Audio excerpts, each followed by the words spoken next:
ఈ వార్త హిజ్రాలకు సంబంధించి. హిజ్రాలు మనలాంటి మనుషులే, కానీ హిజ్రాలు సమాజం, హిజ్రాల్ని చూసే దృక్పథం, ప్రభుత్వం హిజ్రాలకు కల్పించే వసతుల విషయంలో చాలా తక్కువగానే ఉంటాయి అనేది చాలామంది వినిపిస్తున్న వాదన. సో వాళ్ళు బతకటానికి రకరకాల మార్గాలను అన్వేషిస్తున్నారు. అందుకోసమే హిజ్రాలు.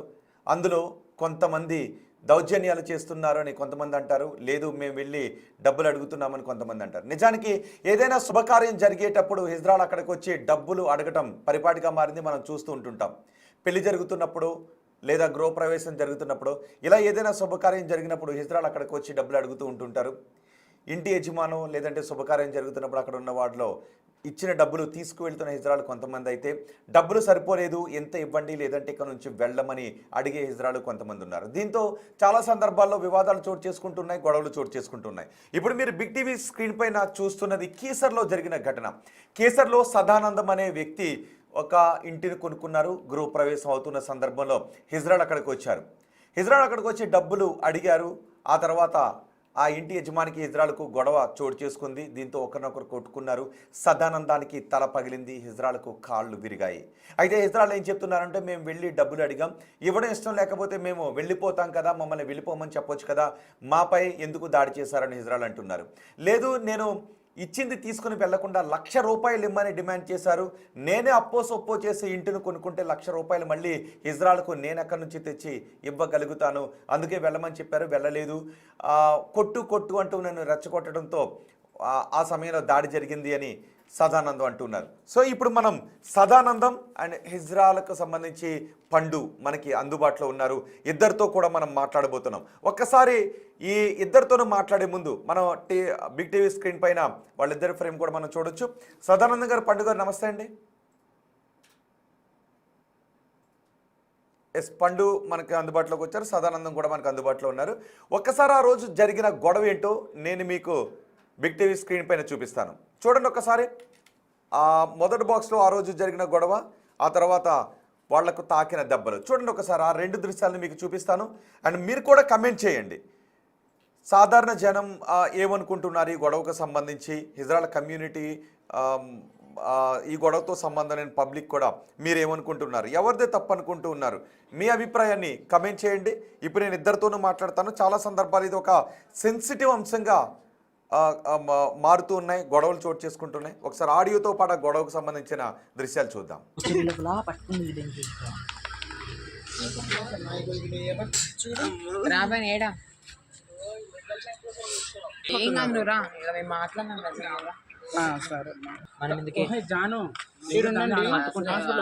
పట్టుకొని ఇస్తారు ఎవరు వస్తారు, జాను తీసుకొని వెళ్తారు. ఎట్లా పోతుంది? అవును, నీది కూడా ఎమ్మెల్సీ తీసుకొని వద్దాము. కొట్టినట్టు రుజువు ఉంటది కదా.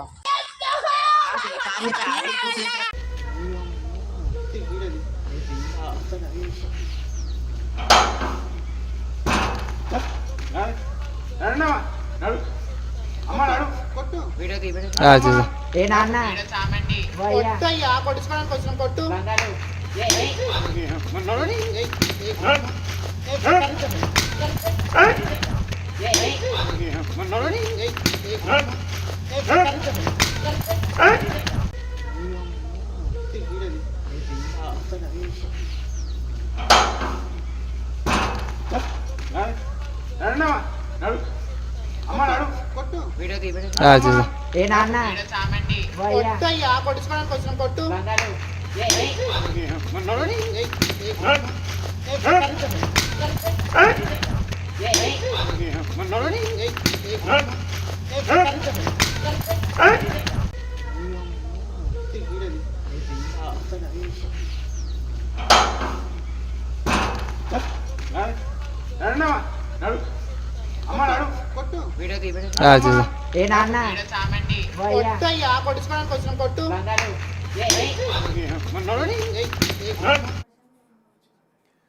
సో చూసారుగా బిగ్ టీవీ స్క్రీన్ పైన ఆ రోజు జరిగిన గొడవ ఇది. సో మనకి ఇది ఒక్కొక్కసారి చిన్న అంశంలాగా కనిపించవచ్చు, కానీ ఇది చాలా పెద్ద అంశంగానే మనకి సొసైటీలో కనిపిస్తూ ఉంటుంది. హిజ్రాలు అంటూ ఉన్నారు, మాకు ప్రభుత్వం తగిన సదుపాయాలు కల్పించట్లేదు, ప్రభుత్వాలు ఎక్కడా కూడా, దేశంలో ఎక్కడా కూడా. అండ్ ఒకవేళ మేము ఎలా బతకాలి, మేము వెళ్ళి ఎవరినైనా డబ్బులు అడుగుతూ ఉంటే మమ్మల్ని సమాజం చిన్న చూపుతో చూస్తోందని హిజ్రాలు అంటూ ఉన్నారు.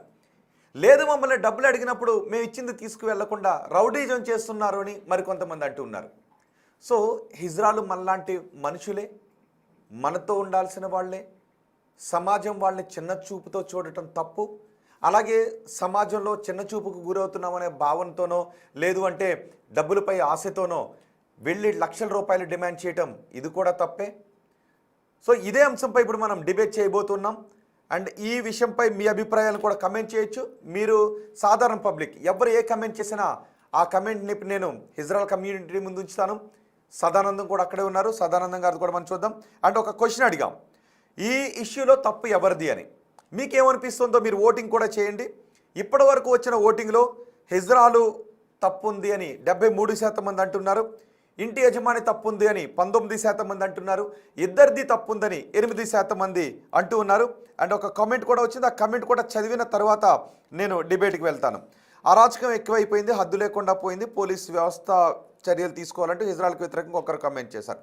కానీ ఒక్కటి గుర్తుపెట్టుకోండి, హిజ్రాల్ అంటున్నది సమాజం మమ్మల్ని చిన్న చూపు చూస్తుంది, బతకటానికి అవకాశాలు లేవు, కాబట్టి మేము ఎక్కడికైనా వెళ్ళి డబ్బులు అడిగినప్పుడు వాళ్ళు ఇచ్చింది మాత్రమే మేము తీసుకుంటూ ఉన్నామని. సో ఏది వాస్తవం? ఇద్దరితో మాట్లాడదాం. సదానందం గారు, పండుగ నమస్తే అండి. నమస్కారం అండి. ఫస్ట్ సదానందం గారు నేను మీ దగ్గరికి వస్తాను. పండుగ గారు మీరు కూడా వినండి. సదానందం గారు ఏం జరిగింది ఆ రోజు? ఓకే అండి, సో ఉన్న వాస్తవం అనేది చెప్తాను నేను. ఓకే. ఆగస్ట్ 11 రోజు మా అమ్మగారు చనిపోయారు. ఓకే, సో జరిగి 3 నెలలు కాలేదు. ఓకే, సో మేము వచ్చే సంవత్సరం వరకు మేము గృహప్రవేశం కానీ ఎటువంటి ఫంక్షన్స్ చేయకూడదు. సో నేను మా వైఫ్ 2 పిల్లలం వెళ్ళి పాలు పొంగించుకొని వద్దాం, ఇల్లు క్లీన్ చేసుకొని. సో 3 months అయిపోయింది, కార్తీక మాసం కదా అని చెప్పి పాలు పొంగించుకోవడానికి వెళ్ళాము. ఏ రోజు? 8th రోజు వెళ్ళాము, సాటర్డే ఆఫ్టర్నూన్ టైంకి వెళ్ళి రీచ్ అయ్యాము. మొత్తం ఇల్లంతా క్లీన్ చేసుకున్నాము.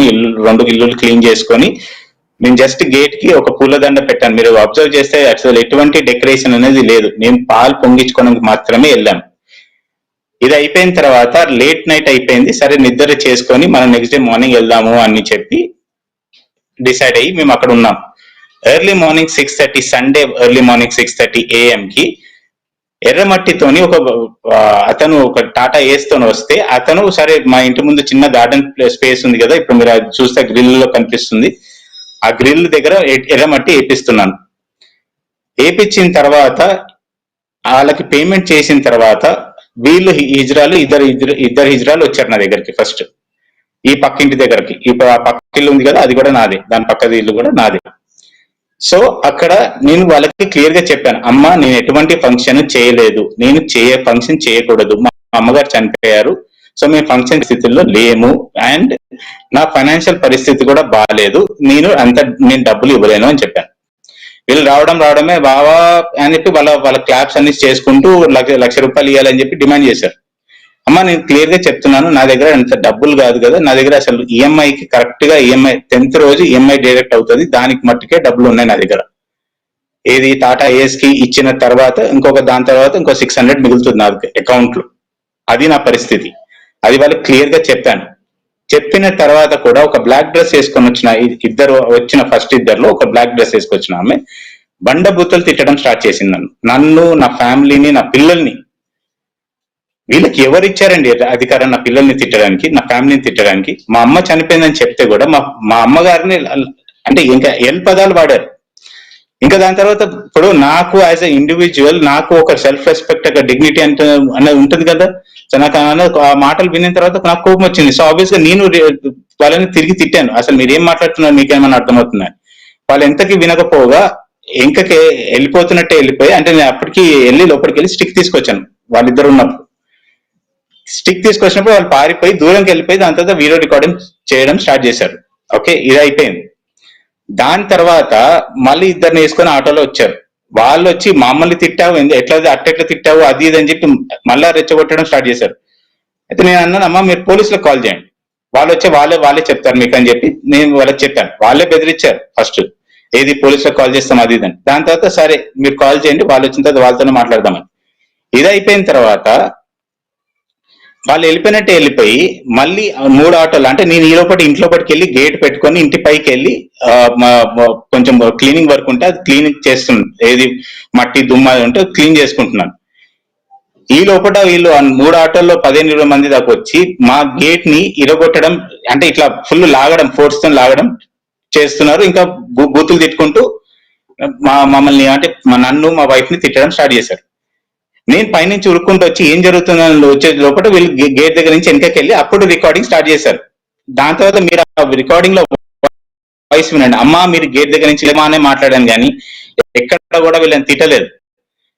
వీళ్ళు దాని తర్వాత వెళ్ళినట్టే వెళ్ళి అంటే దాని తర్వాత వాళ్ళు జరగలేదు అక్కడి నుంచి. అక్కడ నేను వాస్తవం నా స్టిక్ తోని ఒక దెబ్బ వేసాను. దాని తర్వాత వీళ్ళు ఎవరైతే రికార్డింగ్ చేస్తున్నారో ఇక్కడ అందరు చాలా మంది గుంపు కూడా ఉన్నారో వాళ్ళ దగ్గరికి ఇట్లా ఉరికాను. రెండో దెబ్బ ఇక్కడ కింద ఒకరి దగ్గర పడింది. రెండే దెబ్బలు నేను వేసింది. దాని తర్వాత ఈ లోపల వీళ్ళు రాళ్ళు వేసుకొని అక్కడి నుంచి ఇసరడము, దాని తర్వాత ఇంకా అక్కడ సెంట్రీ కర్రలు తీసుకొని నా మీద దాడి చేశారు. ఇప్పుడు నాకు ఇక్కడ మీరు అబ్జర్వ్ చేస్తే ఇది చూడండి, మొత్తం ఇది లేసిపోయి స్టిచెస్ ఉన్నాయి ఇక్కడ, ఇక్కడ పడింది. దాని తర్వాత బ్రూజెస్ చూపిస్తాను మీకు. ఐ మీన్ ఒక్క నిమిషం నేను షర్ట్ తీస్తాను. బట్ స్టిల్ ఇప్పుడు వీళ్ళు అంటున్నారు కదా భిక్షాటన అని వచ్చామని. భిక్షాటన అంటే బెగ్గర్స్, అంటే నేను ఎవరిని చిన్న చూపు చూడట్లేదు. ఒక్క నిమిషం, నేను ఎవరిని చిన్న చూపు చూడట్లేదు అని చిన్న చేసి మాట్లాడట్లేదు. కానీ మీరు ఒక్క మాట నాకు వాస్తవం చెప్పండి. ఇప్పుడు ఎవరన్నా అడుక్కుని, అంటే భిక్షాటన చేయడానికి వచ్చిన వాళ్ళు మనం ఎంత ఇస్తే అంత తీసుకొని వెళ్తారా, లేదా 1,00,000 రూపాయలు కావాలి అని చెప్పి డిమాండ్ చేయడం స్టార్ట్ చేస్తారా? దాని తర్వాత 1,00,000 కాదు, 1,00,000లో సగం కాదు, సగం అనుకొని వచ్చిన ఫస్ట్ 1,00,000 రూపాయలు అడిగారండి. ఓకే, 1,00,000 రూపాయలు అడిగారు నన్ను. ఆ బ్లాక్ డ్రెస్ వేసుకొని వచ్చిన అమ్మాయి 1,00,000 రూపాయలు అడిగింది నన్ను. ఈ 2 ఇల్లులు కొన్నావు బావా, 1,00,000 రూపాయలు ఇవ్వవా నువ్వు మాకు, అది ఇది అని చెప్పి. నా దగ్గర లేదమ్మా, నా పరిస్థితి బాగాలేదు, నేనే లోన్లు పెట్టుకుని ఇల్లు కొనుక్కున్నాను నేను. నాకు అంత పరిస్థితి ఉంటే నేను సదానంద గారు ఒక్క నిమిషం. ఓకే, సదానంద గారు ఒక్క నిమిషం. ఆ రోజు ఎవరైతే వచ్చారో